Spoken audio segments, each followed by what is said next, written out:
Let's put it on. Put what on?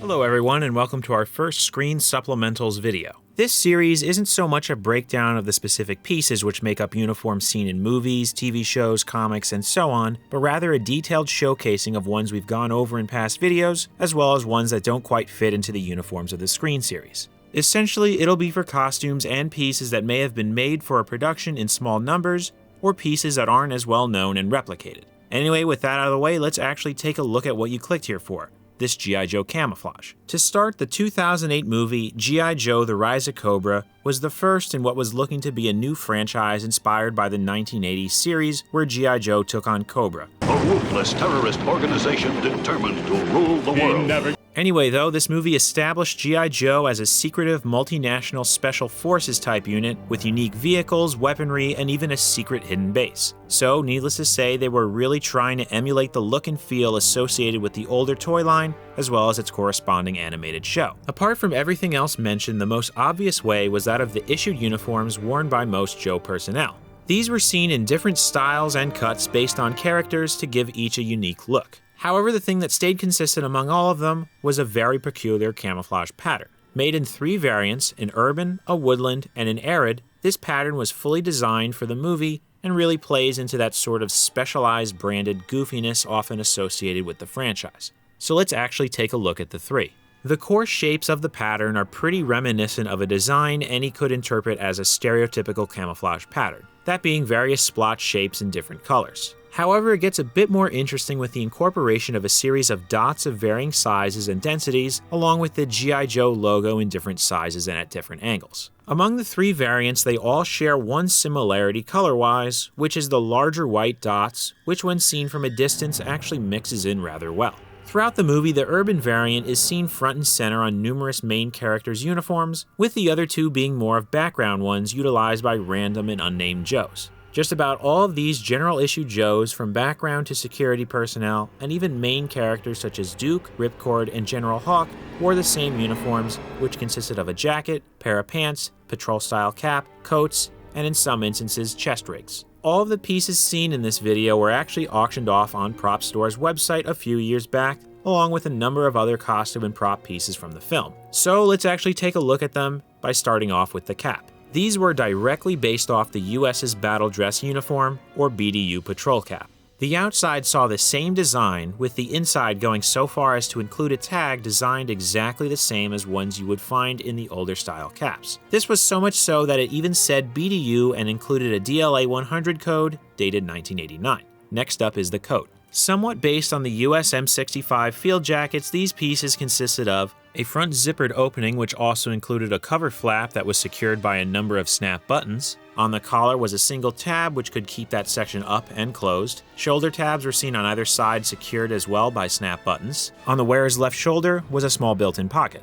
The chest pockets were rather interesting, as the one on the wearer's right was built into the jacket rather than on top of it like you'd see with many other coats. The one on the left, though, was attached and separated into 2 sections, which appears to have been designed to hold 2 pistol magazines. Both of these were also secured by the same snap buttons. The waist pockets were the same on either side, but were actually designed so that the front of them had one section closed by way of a flap and snap buttons, while their sides remained open, effectively making these 2 a sort of 2-in-1 design. Slightly above these were elastic adjusters one could use to take in the midsection. Finally, the cuffs saw a simple adjustment, again using metal snap buttons. The inside saw a straightforward collar tag which denoted the size, along with a very soft and smooth liner. Moving on, we have the jacket, which seems to be the most seen and worn piece of the uniform. Where the coat appears to take influence from the M65, these jackets look to be based on the US Army's first-generation Army Combat Uniforms, or ACUs. It included a Mandarin-style collar which had the same center tab secured by Velcro squares,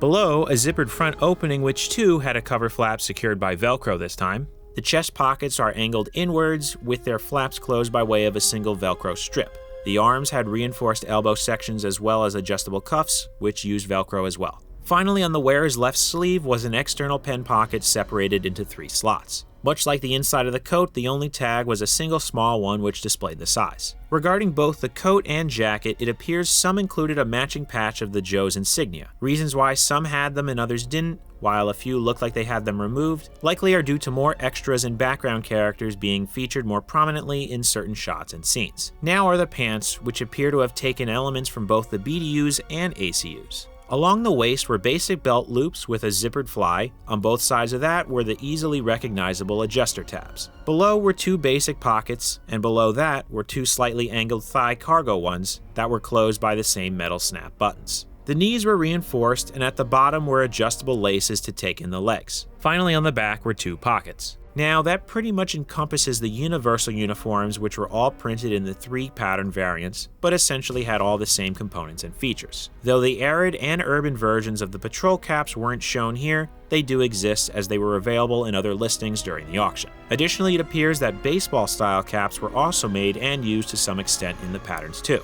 Now onto the vests, which appear to be broken down into 2 categories: plate carriers, and chest rigs. These were also made with the 3 pattern variations and were based around MOLLE, or Modular Lightweight Load Carrying Equipment, which sees the PALS, or Pouch Attachment Ladder System, incorporated into it. For those not familiar, it's pretty much the grid loops which is used to attach many items such as pouches and other accessories. Anyway though, here are the 2 chest rigs which were also acquired. They appear to be mostly custom made, with things like the Blade Tech magazine holders and hydration bladders being bought separately and added to it. They feature adjustable sides and shoulder straps, with the small pouches looking like they were inspired by 40mm grenade pouches. Upon initial inspection, they appear to be pretty normal double pouch pieces, but once you take them off, that's where things start to change. Instead of a simple strip of nylon with a snap button at the end for attachment, these take an extra long one that is fed through the PALS loops, which holds them in place using essentially friction and tautness. These chest rigs look to be most commonly made in the arid and urban variants, while the woodland pattern seems to have been seen more with full plate carrier style vests. Those appear to have been made in fewer numbers, but seem to have a bit more variations among them. Anyway, with that though, we've pretty much covered all the pieces that were acquired from the auction.